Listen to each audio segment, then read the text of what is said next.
masarap na biko na paborito ng mga Pilipino. Ayan po, inalo ko lang po yung gata. Nilagay ko lang po sa kawali.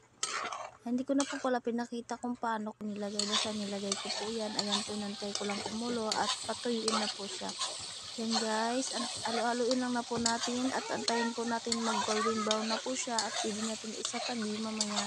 Ilagay po natin 4 toppings sa ating biko. Ayan guys, halo-halo lang.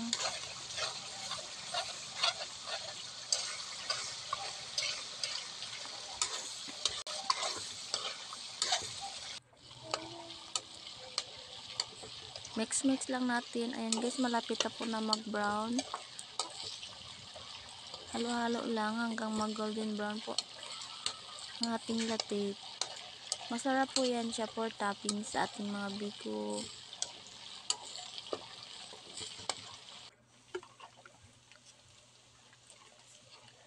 Ayan guys, golden brown na po siya. Pwede na po natin ilagay yung asukal.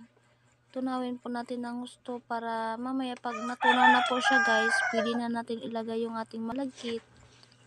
Yan guys, antay lang po natin na matunaw po siya. Yan po, halo-halo lang po ng gusto para mamix siya ng maayos. Para matunaw po siya. Kasi pangit po pag buo po yung asukal tapos bago mo ilagay yung malagkit. Pangit po siya. Nabubuo po yung asukal. Ayan guys, malapit na po. Mix lang. Halo-halo lang. Ayan guys, malapit na. Malapit na sa katotohanan. At pag natunaw na po ito, pwede na natin ilagay yung ating biko. Ang ating malagkit pala, sorry. Ayan guys, nilagay ko na yung ating malagkit. Halo-halo lang. Halo-haloin lang po natin hanggang matuyo po siya. Kailangan po tuyong-tuyo po siya para masarap po. Ayan guys, malapit na po maluto ang ating biko. Halo-haloin lang natin ng gusto. Masarap po ito pang kape sa umaga guys. Partner sa kape.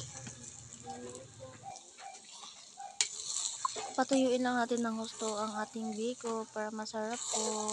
Pag natuyo po siya, pwede na po natin ilagay sa isang lalagyan at lagyan po ng toppings. Thank you for watching mga idol natin dyan. Ayan po, nilagay ko na po sa isang